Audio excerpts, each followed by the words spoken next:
Son de trompetas que anuncian la luz, Cristo muy pronto vendrá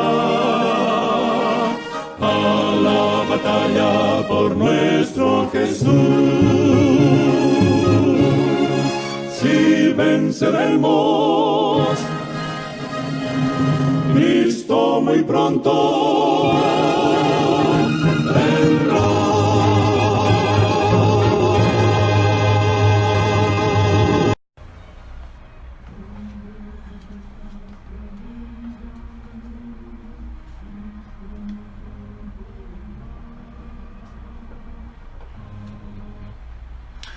Muy buenos días, hermanos, hermanas, amigos que nos escuchan a través de esta estación radial, Radio Pueblo 1510 AM.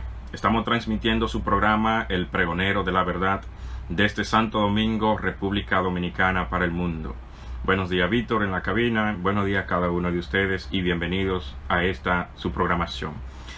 Le pedimos disculpa por la hora. Tuvimos contratiempo en el tránsito, pero gracias por la misericordia de Dios, ya estamos aquí de regreso.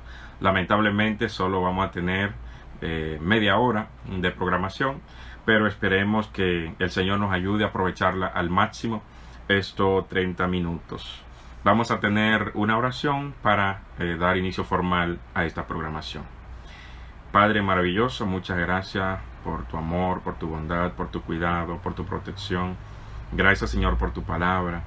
Gracias, Señor, porque nos ha permitido una vez más llegar hasta esta estación radial. Te pedimos, Señor, que las palabras que vamos a hablar no sean nuestras, sino tuyas, y que éstas, Señor, puedan llegar hasta los corazones de aquellos que la escucharán y que pueda hacer transformación en la vida de cada uno. Quédate, Señor, con nosotros y guíanos en el nombre de Jesús. Amén. Bien, mis hermanos, muchas gracias por estar en sintonía. El domingo pasado estuvimos estudiando el capítulo número 3 del Evangelio de Juan. Capítulo número 3 del Evangelio de Juan, y por el tiempo no pudimos culminar. Pero en esta mañana vamos a darle continuidad porque la parte que resta de este capítulo, en lo personal, creo que es de vasta importancia, tal como lo es todo el capítulo, ¿verdad? Y el libro completo, pero en lo que concierne a este capítulo entendemos de que es muy importante. Y el domingo pasado estuvimos viendo lo que fue una conversación, una entrevista, para así decirlo, que tuvo Nicodemo ante el Señor Jesús, de noche inclusive. Salió de noche.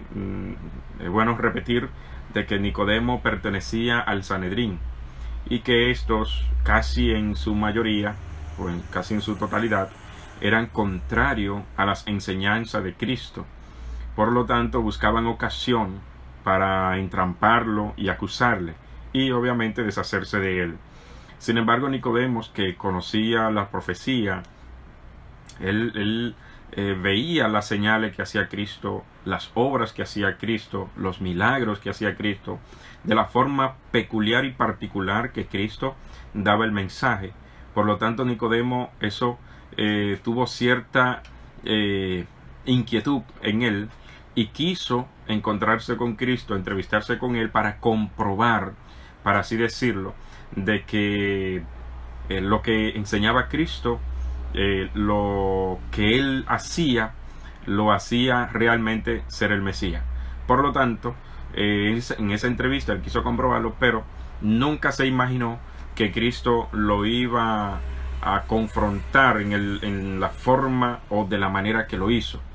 Llámese que Cristo sencillamente le cambió todo el panorama con quizá el pensamiento que fue Nicodemo. Nicodemo introdujo con un halago hacia Cristo, pero Cristo le cambia totalmente el sentido de la conversación, o quizá lo que Nicodemo quería decir allí.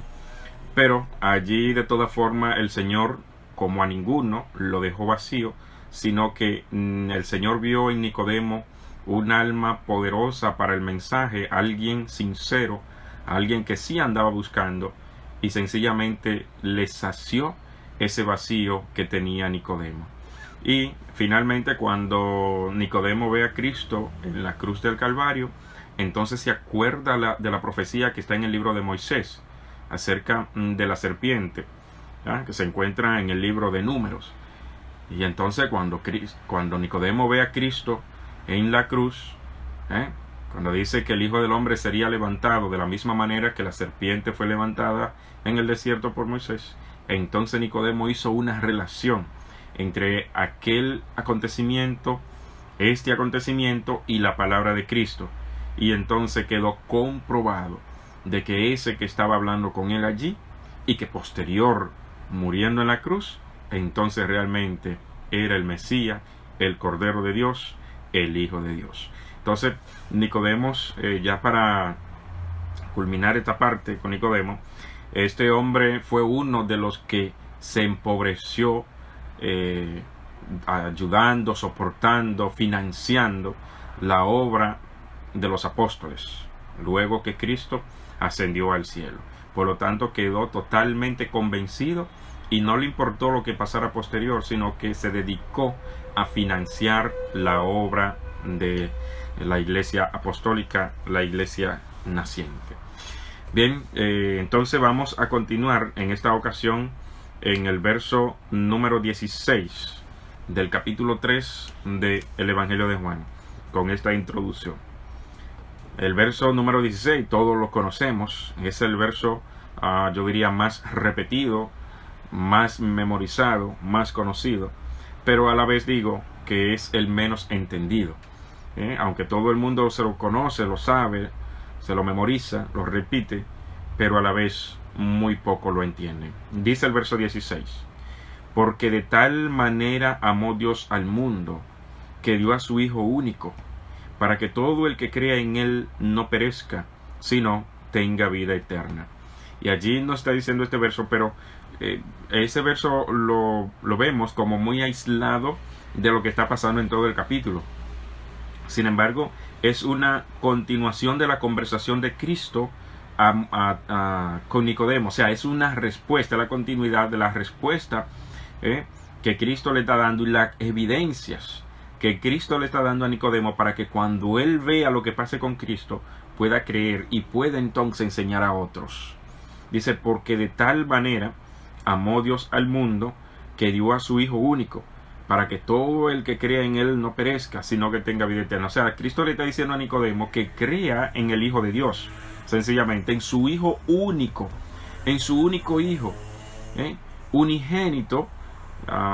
En otras versiones se encuentra el término unigénito, lo que significa único en genealogía. O sea, no tiene más hijo de su genealogía, el único es Cristo. Por lo tanto, en esta versión dice hijo único, es lo mismo, es el único hijo, ¿verdad? Nosotros normalmente decimos que somos hijos de Dios, pero somos hijos de Dios por creación, no por engendramiento. O sea, diferente, genealogía de su gene, de su descendencia. Entonces dice que de tal manera amó Dios, o sea, tan grande fue el amor de Dios demostrado por este mundo, por nosotros, que entregó a su único hijo, su única descendencia, su única familia, ¿verdad? De su genealogía. Entonces, ese único hijo que él entregó es Cristo. Es el Hijo de Dios, como se le llama, es el Hijo del hombre, ¿verdad? Es el Cordero de Dios, es el ungido de Dios. Verso 17. Le sigue Cristo hablando a Nicodemo. Porque Dios no envió a su Hijo al mundo para condenar al mundo, sino para que el mundo sea salvo por él. O sea, Cristo no vino a este mundo para condenar al mundo. De haber sido así, pues Cristo no tenía que venir. Pues sencillamente el Señor ejecuta la petición de la ley. Y la ley lo que pide es la muerte del pecador. Por lo tanto, solamente había que ejecutar lo que la ley exige. Sin embargo, había alguien que podía saciar esa exigencia de la ley. Y ese fue Cristo, el Hijo de Dios, que vino a salvar al mundo entregando su vida. Dice el verso 18. El que cree en Él, o sea, en ese Él es en el Hijo. El que cree en Él no es condenado, pero el que no cree ya está condenado, porque no creyó en el nombre del único Hijo de Dios. Y la insistencia de Cristo para que Nicodemo conozca y entienda que hay algo muy importante que él debe conocer. ¿Qué cosa es? Que ese que vino a salvar el mundo es el Hijo, y solamente en ese Hijo es que podemos tener vida eterna. En ese solamente, creyendo en Él, es que podemos tener salvación. No hay otro. Y de hecho, más adelante el apóstol Pablo lo repite, ¿verdad? Porque no hay otro nombre dado a los hombres en quien podemos ser salvos, en Jesucristo hombre. Cristo es el único mediador, Cristo es el único intercesor. Y aquí Cristo se lo está diciendo a Nicodemos. En el verso 18 se lo dice: el que cree en Él no es condenado, pero el que no cree ya está condenado, porque no creyó en el nombre del único Hijo de Dios. Hablando él mismo. Por lo tanto, Cristo lo está dejando claro aquí de que no hay otro nombre, de que no hay otra persona en la cual podamos creer y nos dé la salvación. Y él lo repite en otra ocasión, en el mismo libro de Juan, capítulo 14, porque yo soy el camino, la verdad y la vida. O sea, Él es el único que nos lleva al Padre. Él es el único que nos da la salvación. Él es el único que nos puede justificar. La justificación por la fe en Él. Él es el único que nos puede representar en el cielo. Pero también es el único que puede representar el cielo aquí en la tierra y en cualquier otra parte del universo. Es el único digno. De hecho, en el libro del revelador de Apocalipsis capítulo 5, Él es el único digno en el universo que se encontró digno de abrir y mirar y desatar los sellos del rollo del libro. Por lo tanto, Cristo es una persona, ¿verdad?, que no requiere reemplazo, que no será reemplazado. De hecho, es una persona que el trabajo que él hace, nadie más, absolutamente nadie más, lo puede hacer. Entonces nos dice el verso 19, y vemos ahí que en el verso 18, Cristo le está dando a entender a Nicodemos de que Él es el intercesor, el único que puede hacer una obra especial en Nicodemo y en todo el mundo, en todas las personas. Por lo tanto, está induciendo a Nicodemo, le está hablando de una forma tan llana, tan clara, diría yo tan sencilla, comparando a Nicodemo, que era un maestro, un doctor, alguien con mucha experiencia, mucho conocimiento. De hecho, el mismo Cristo se lo dice: ¿eres tú maestro de Israel y no sabes esto? Imagínate si te hablo cosas terrenales y no entiendes. ¿Qué sería si te hablo cosas celestiales? Entonces, haciendo una comparación, Cristo le está hablando cosas sencillas y llanas a este hombre que tenía un conocimiento amplio, pero lo está llevando a que él entienda que él debe creer en el Hijo de Dios para poder tener vida eterna, para obtener la salvación. No creer sencillamente en que la ley me salva, en que los ritos me salvan, que esos ritos que ellos practicaban representaba a esa persona que estaba hablando con él, al Hijo de Dios. O sea, le está diciendo: no es el templo, no es la ley, no son los ritos, no son las fiestas, no son otras cosas. Es una persona, y esa persona es el Hijo de Dios. Dice el verso 19: y esta es la condenación. La luz vino al mundo, y los hombres amaron más las tinieblas que la luz, porque sus obras eran malas. Todo el que obra el mal aborrece la luz, y no viene a la luz, para que no se descubran sus obras. Pero el que vive de acuerdo a la verdad viene a la luz, para que se manifieste que sus obras son hechas de Dios. Y a continuación vamos a ver el último testimonio que tuvo Juan el Bautista, gran profeta, ¿verdad? De hecho, la Biblia dice que los profetas llegan hasta Juan.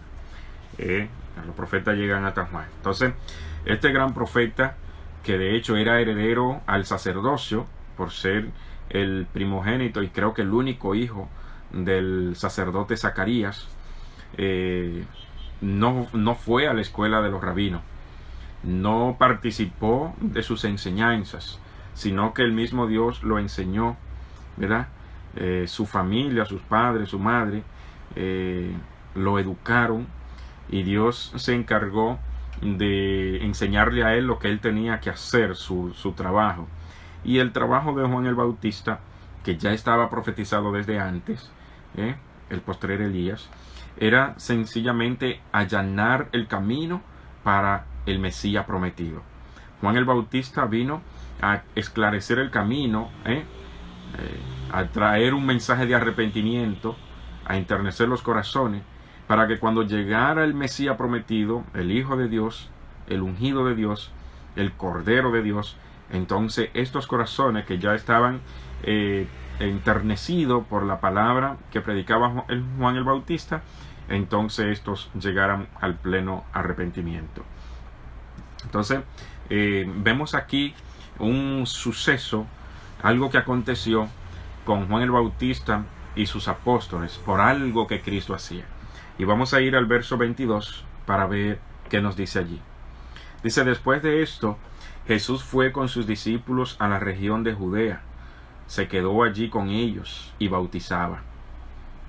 Dice allí que bautizaba, pero realmente Cristo no participaba del bautismo en sí. O sea, él personalmente no bautizaba, sino que sus apóstoles eran los que bautizaban. Dice: Juan también bautizaba en Enón, junto a Salín, porque había allí abundancia de agua, y venían y eran bautizados. Juan no había sido encarcelado aún. Entonces hubo una discusión entre los discípulos de Juan y unos judíos acerca de la purificación. Fueron a Juan y le dijeron: Rabí, el que estaba contigo del otro lado del Jordán, de quien tú diste testimonio, está bautizando, y todos van a él. Juan respondió: el hombre no puede recibir nada que no le sea dado del cielo. Vosotros mismos sois testigos de que dije: yo no soy el Cristo, sino que soy enviado delante de él. Y aquí está lo que comentábamos ahorita, de que Juan vino a hacer un trabajo, ¿verdad?, de allanar el camino, ¿verdad?, de esclarecer el camino, de preparar el camino para la llegada del Mesías. Y aquí Juan lo está diciendo: yo no soy el Cristo, sino que soy enviado delante de él, o sea, delante de Cristo. Él iba haciendo una obra previa antes de la de Cristo. Y por eso los discípulos de Juan no entendían estas cosas. Todavía no comprendían de que Juan era temporero en el trabajo que estaba haciendo. Me explico en el término. Estaba haciendo un trabajo para que cuando el Mesías llegara y comenzara su obra, pues Juan sencillamente debía prácticamente desaparecer del escenario, porque él estaba preparando el escenario para el Mesías. Juan era solamente un instrumento para preparar el camino.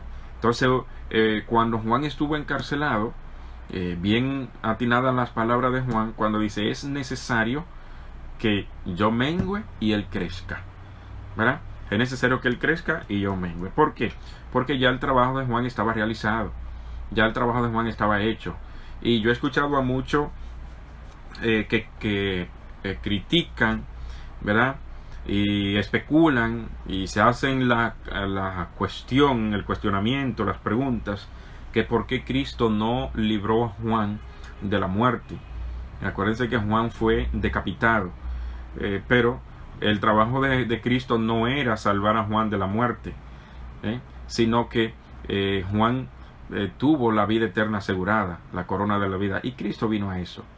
Aunque Cristo nos libre en ciertas circunstancias, pero cuando ya el trabajo esté hecho, ya la muerte no nos hace nada. Por ejemplo, en el caso de los apóstoles, ellos fueron librados en varias ocasiones de la muerte, de la cárcel, etcétera, porque el trabajo de ellos no estaba completo. Ahora, una vez estuvo completo su trabajo, la muerte entonces llegó hacia ellos, y su vida y su predicación y el mensaje que daban fue sellada con la muerte. Así como Cristo hizo su obra, hizo su trabajo. Cuando ya su trabajo había llegado a su punto culminante, pues sencillamente llegó la muerte, y sencillamente se cumplió lo que estaba ya profetizado. De hecho, estaba profetizado en el libro de Daniel, capítulo 8, el verso 14. Daniel 8:14, la famosa profecía de las 2300 tardes y mañanas. Y en el capítulo 15 de Juan, allí hace un relato de que Cristo daba su vida por sus amigos, ¿verdad? Y esto se cumplió tanto en él como en ellos. Él primero dio su vida por ellos y luego ellos entregaron su vida por él. Y así sucesivamente. Entonces, la obra de Juan el Bautista ya había sido realizada. Cristo no vino para salvarle de la mano de Herodes, sino que ya como había llegado a su punto culminante, pues era necesario que él descendiera, menguara, y el Mesías creciera. Entonces, dice el verso 29, el que tiene la novia es el novio. El amigo del novio, que asiste y lo oye, se alegra mucho al oír su voz. Así mi gozo se ha cumplido. Él tiene que crecer y yo menguar, dice Juan. Entonces, allí vemos que el que tiene la novia es el novio. ¿Quién era la novia? La iglesia. ¿Quién es el novio? Cristo. Y si nos vamos al capítulo 20 y 21 del libro de Apocalipsis, vamos a encontrar de que es así, que Cristo es el novio que se ha de casar con la novia, que es la iglesia, ¿verdad? Acuérdense de la gran boda del Cordero. Entonces, el amigo de esta pareja, de la novia y el novio, es Juan el Bautista, el cual se alegró por lo que había escuchado. ¿De qué? De que el esposo, el novio, ya vino para untarse con su novia. Entonces dice el verso 31, el que viene de arriba está encima de todos. El que es de la tierra es terrenal y habla cosas terrenales. El que viene del cielo está sobre todos y testifica lo que vio y oyó, y nadie recibe su testimonio. El que acepta su testimonio certifica que Dios es veraz. Entonces es importante aceptar el testimonio, y no solamente aceptarlo, sino que debemos certificar la veracidad de Dios. ¿Por qué? Porque la palabra que Dios ha hablado se ha cumplido. ¿En qué? En que iba a mandar a alguien para salvar a la raza humana. Iba a enviar a alguien que iba a saciar la exigencia de la ley, ¿verdad? La ley no justifica a nadie ni salva a nadie. La ley lo único que dice es qué tan bien o qué tan mal estoy, ¿verdad? Y nos señala a quién debemos ir para que podamos entonces remediar, restaurar lo que hemos hecho, ¿verdad? Por Cristo. Nos señala a Cristo. Nos dice la mancha que tenemos en la cara, es como un espejo, pero no nos quita la mancha, sino que al mostrarme la mancha que tengo, entonces yo puedo tomar la decisión de ir donde yo me puedo quitar esa mancha. Y esa mancha es el pecado, y quien me la puede quitar es Cristo. Entonces la ley sencillamente me muestra eso, pero no me da o no me provee cómo yo quitarme la mancha, porque la ley sencillamente exige que lo mal que yo he cometido debo pagar por ello. ¿Por qué? Porque soy culpable. Pero entonces eso no significa que la exigencia de la ley se quedó así, sino que hubo alguien que tuvo que pagar para que la ley, ¿verdad?, quedara satisfecha, y ese alguien es Cristo. Si Cristo no hubiese venido, no hubiese muerto por nosotros, si Cristo no hubiese tomado nuestro lugar, pues sencillamente nosotros estábamos condenados a muerte y debíamos pagar por ello. Por lo tanto, lo que Cristo hizo es muy grande. Y lo que dice Cristo en el verso número 16, que de tal manera, allí se puede entender un poco mejor. El escenario se abre un poco el abanico. ¿Cómo así? Ahí podemos entender un poco más de cuánto nos amó el Padre que dio a su Hijo, ¿verdad? Porque Dios no exime al pecador de su culpa, sino que entregó a alguien para que ocupara nuestro lugar, ¿verdad? Envió a alguien para que esa parte que yo debía de pagar y que la ley exigía y que debía ser saciada, entonces hubo alguien, su Hijo, que vino y me dijo, no, tú vete que yo me pongo. Por lo tanto, la paga del pecado es la muerte, mas la dádiva de Dios es vida eterna en Cristo nuestro Señor. Entonces, Nos dice acá el verso número 34, porque el enviado de Dios habla las palabras de Dios. A él Dios le da el Espíritu sin medida. El Padre ama al Hijo y entregó todas las cosas en sus manos. Voy a repetir el verso 34. Muy importante. Porque el enviado de Dios habla las palabras de Dios. A él Dios le da el Espíritu sin medida. ¿A quién? Al enviado de Dios, al que habla la palabra de Dios. A él Dios le da el Espíritu sin medida.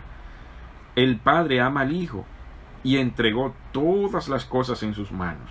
Y aquí hay algo muy importante. Dice allí que el Padre entregó toda la cosa en la mano de su Hijo, ¿verdad? ¿Para qué? Para que sea Él quien la administre, para que sea Él quien tome la decisión, para que sea Él quien haga conforme a su voluntad. Pero sabemos que Cristo constantemente, aunque tenía la autoridad, pero Él fue muy respetuoso, muy disciplinado, muy consciente de quién es la autoridad, de quién es la autoridad.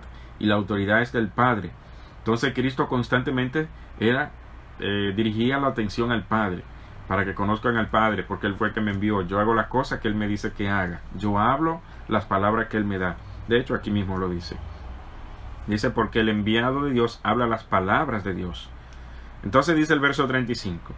El Padre ama al Hijo y entregó todas las cosas en su mano. Todas las cosas, no dice alguna. Ni le repartió a este una parte y a aquel otra parte, sino que todas las cosas se la entregó a Cristo en su mano, para que Él la administre, para que Él decida. Y todas esas cosas, o dentro de todas esas cosas, estamos nosotros, está nuestras vidas. Dice el verso 36 y último del capítulo: el que cree en el Hijo tiene la vida eterna, pero el que rehúsa obedecer al Hijo no verá la vida, sino que la ira de Dios permanece sobre él. Repito, el que cree en el Hijo tiene la vida eterna. Es importante creer en el Hijo. Y hoy en día vemos de que muy poco se cree en el Hijo de Dios.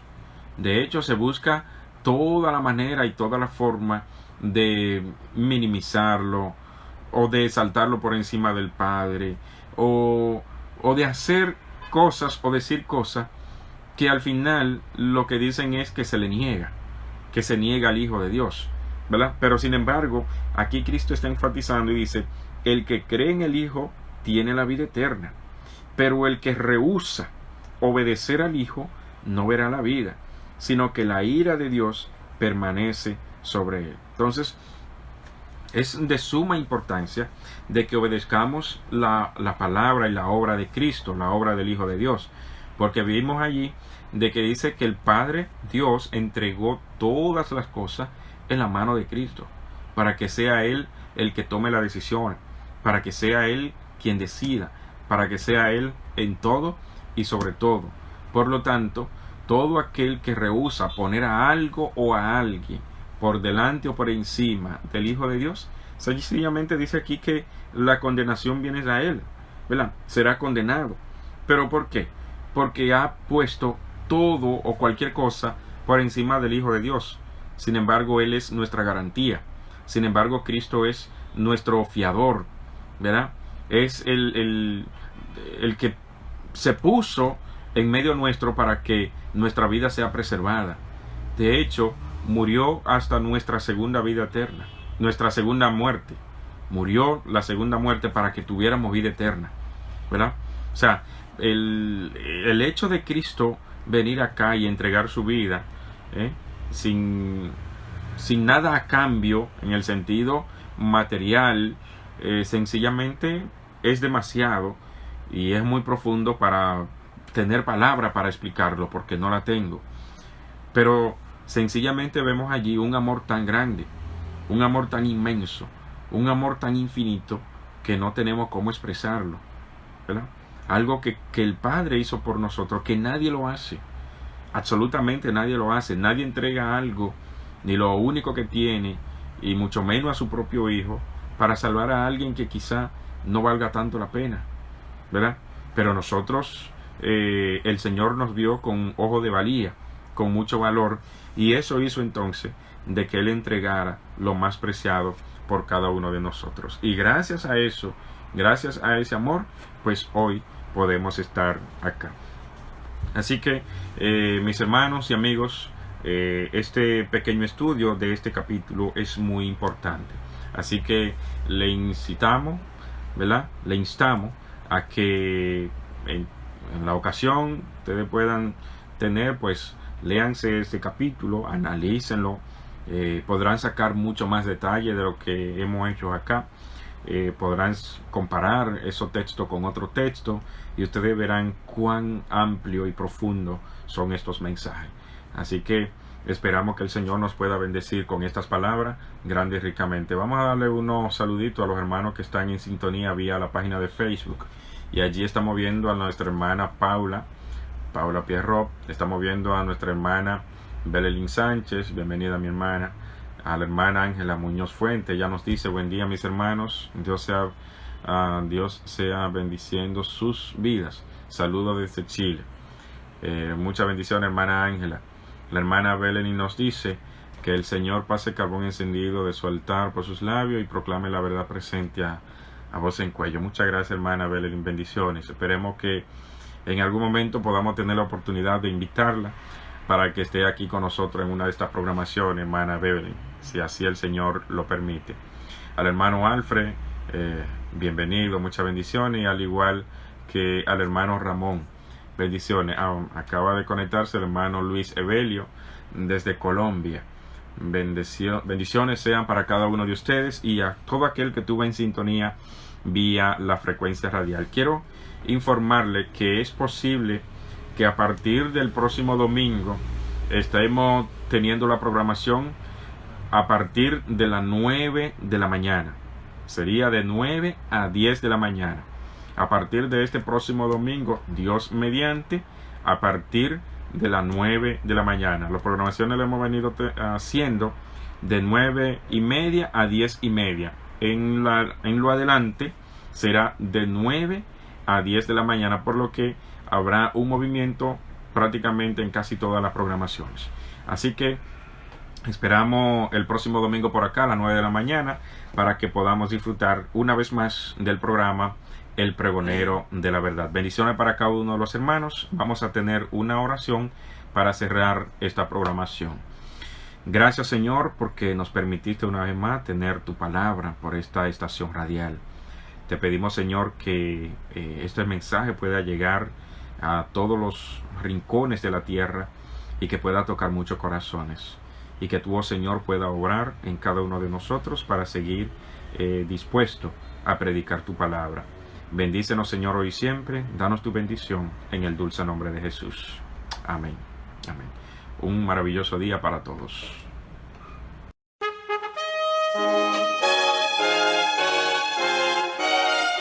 Son de trompetas que anuncian la luz, Cristo muy pronto vendrá. A la batalla por nuestro Jesús, si venceremos, Cristo muy pronto